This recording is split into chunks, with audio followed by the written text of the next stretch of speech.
Hello everyone, welcome back to our new English tutorial video.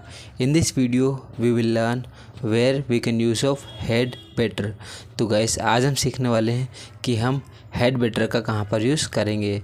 तो guys जब भी हमें किसी को भी स्ट्रॉन्ग एडवाइस या फिर वार्निंग देनी हो तो वहाँ पर हम यूज़ करते हैं हेड बेटर का यूज़। तो guys if you want to give strong advice or warning in English, so this structure is perfect for you.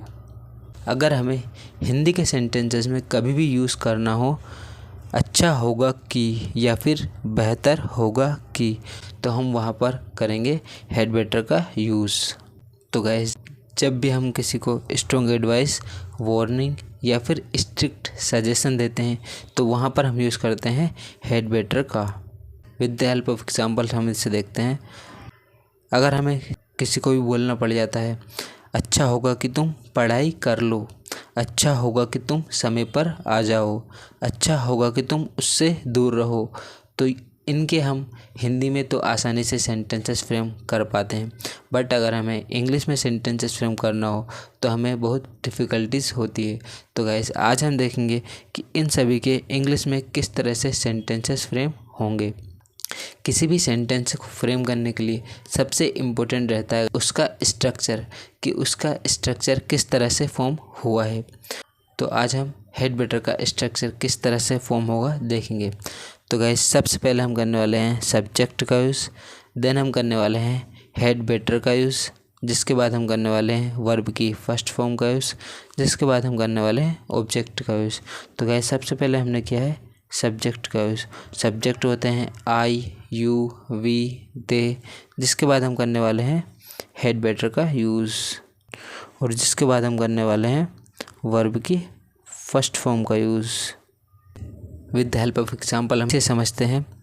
अगर हमें किसी को भी बोलना पड़ जाए अच्छा होगा कि तुम सच बोल दो, तो हम बोलेंगे you had better tell the truth. तो गाइस सबसे पहले हमने किया है सब्जेक्ट का यूज़, जिसके बाद हमने किया है हेड बेटर का यूज़, जिसके बाद हमने किया है वर्ब की फर्स्ट फॉर्म का यूज़। तो गाइस इस सेंटेंस को फ्रेम करने के लिए हमने इस स्ट्रक्चर का यूज़ किया है, और बेहतर हम इसे समझेंगे with the help of more examples. तो जब कभी भी हमें बोलना पड़ जाए अच्छा होगा कि तुम अंग्रेज़ी सीख लो, तो हम बोलेंगे you had better learn English. अच्छा होगा कि तुम यहाँ से चले जाओ, you had better leave here. अच्छा होगा कि हम अभी निकल जाए, we had better leave now. अच्छा होगा कि तुम अपना काम पूरा कर लो, तो हम बोलेंगे you had better finish your work.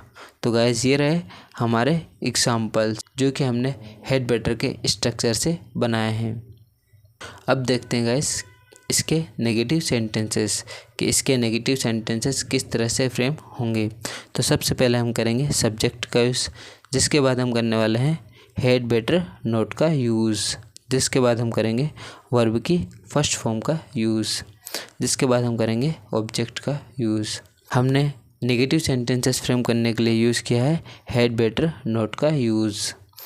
With the help of example हम इसे और समझते हैं। अच्छा होगा कि तुम वहाँ ना जाओ, तो हम बोलेंगे you had better not go there. अच्छा होगा कि तुम ज़्यादा ना बोलो, you had better not speak much. अच्छा होगा कि वह मेरे रास्ते में ना आए, he had better not get in my way. अच्छा होगा कि तुम मुझसे बात ही ना करो, you had better not talk to me. Okay guys, तो आज हमने सीखा है कि हम हेड बेटर का कहाँ पर यूज़ करेंगे। So today we have learn how to use had better in English sentences. So practise the sentences regularly to improve your fluency. If you like this lesson, please like, subscribe and share this video with your friends. Thank you for watching this video. See you in the next powerful lesson guys. Bye bye guys. Take care.